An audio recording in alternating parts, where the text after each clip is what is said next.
आज मैं आपको अपने इस वीडियो में बताऊंगा कि माता मदानन कौन है और मशानी माता कौन होती हैं, किस प्रकार इनका आप लोगों पर प्रयोग किया जाता है और कौन सी मशानी के प्रयोग से आपको क्या नुकसान होता है, इसकी पहचान क्या है और इनका उपाय भी बताऊंगा कि कैसे अगर आपको मशानी लग गई है तो कैसे आप उससे बच सकते हैं। तो मेरे वीडियो को अंत तक देखिए।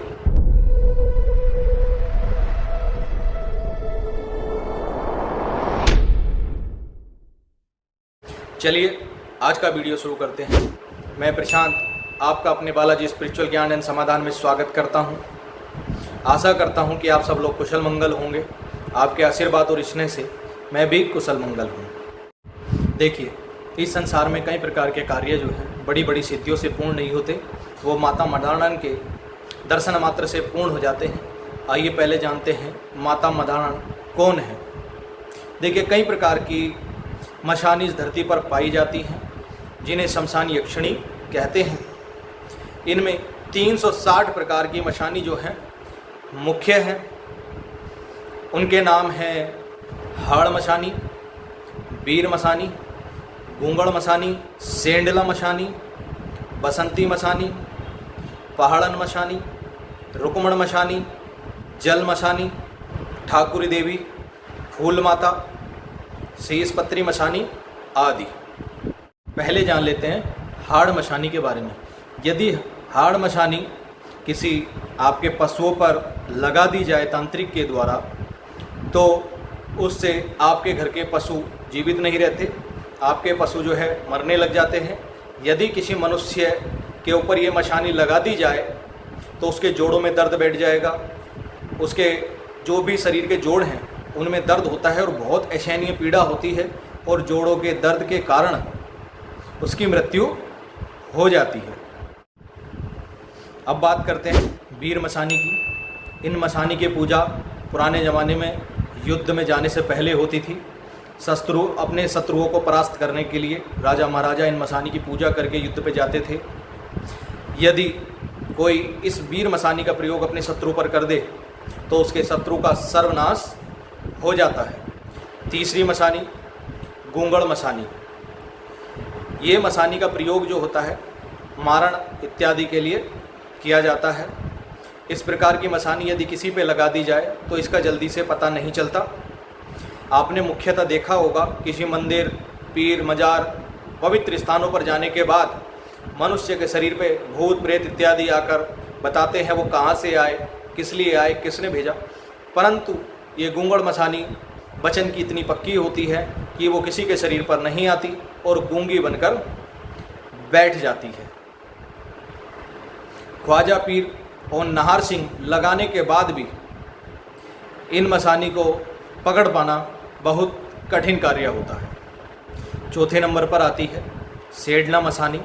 यदि इस प्रकार की तांत्रिक क्रिया किसी पर कर दी जाए तो सेडला मशानी का लक्षण ये है कि रोगी को कब्ज जैसी स्थिति बन जाती है, पेट फूलने लगता है और उसके कारण उसकी मृत्यु हो जाती है। यदि 1 हफ्ते के अंदर इसका किसी बढ़िया पंडित से या किसी तांत्रिक से इलाज नहीं करवाया तो पेट फूलने के कारण आपकी मृत्यु तक हो सकती है। ये कुछ मशानियों के मैंने आपको पहचान बताई है, लेकिन मशानी बहुत हैं, 360 प्रकार की मशानी है। सबका आपको बताना कि वो क्या किस प्रकार कार्य करती हैं वो संभव नहीं हो पाता, वीडियो लंबा हो जाएगा। और ये सब मशानियाँ जो है माता मदानन की सेविकाएं होती हैं। माता मदानन जो है समस्त देवियों का भोग ग्रहण कर सकती हैं, लेकिन माता मदानन का भोग कोई भी देवी ग्रहण नहीं कर सकती। माता मदानन को जो है समस्त देवियों की रानी माना जाता है कि ये समस्त देवियों की रानी है। एक पुरानी मान्यता के अनुसार भगवान श्री कृष्ण की योग माया से एक कन्या जो उत्पन्न हुई थी जिसे कंस ने मारना चाहा था, तो वो कंस के हाथ से छूटकर बिजली बनकर आकाश में चली गई थी और कंस से कहा था कि तेरा मारने वाला तो इस धरती पर उत्पन्न हो चुका है। वही योग माया भगवान श्री कृष्ण के मस्तक में विराजमान हो गई थी। जब अंत समय में भगवान श्री कृष्ण ने इस धरती को त्यागा था तो उन्होंने अपनी योग माया से कहा था कि कलयुग के प्रथम चरण में माता भगवती मदानन के रूप में धरती पर अवतार लेंगी, प्रकट होंगी, तो तुम उनकी सेवा में चली जाना। योग माया जो है माता मदानन की जो है द्वारपाल हैं, वो उनके द्वार की रक्षा करती हैं। माता मदानन के आगे हनुमान जी और पीछे भैरव जी हैं। नाहर सिंह जी जो हैं वो देवी की परिक्रमा करते रहते हैं और रक्तावीर और क्षेत्रपाल जी इनके सेना नायक हैं। और सबल सिंह वीर जो हैं वो माता मदानन के दूत हैं। जब कोई भक्त या कोई भी माता का चढ़ावा चढ़ाना भूल जाता है या उनकी मन्नतें पूरी करना भूल जाता है तो ये उनके दूत सबल सिंह वीर जी जो हैं उनको जाकर उसकी याद दिलाते हैं कि भाई तुम्हारा चढ़ावा, तुम्हारा भोग रह गया है। क्योंकि माता जो है अपने विशेष भक्तों के पास ही जाती हैं, वो हर किसी के पास नहीं जाती। यदि किसी पर माता मदानन की सवारी आ जाए और विनती करने से भी वो शांत ना हो तो उनको माई नराती की आन लगाने से और माई नराती के नाम की बर्फ़ी बांटने से वो शांत हो जाती हैं।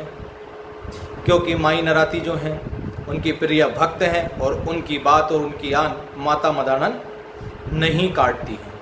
अब कर लेते हैं मशानी को शांत करने के लिए क्या भोग दिया जाता है।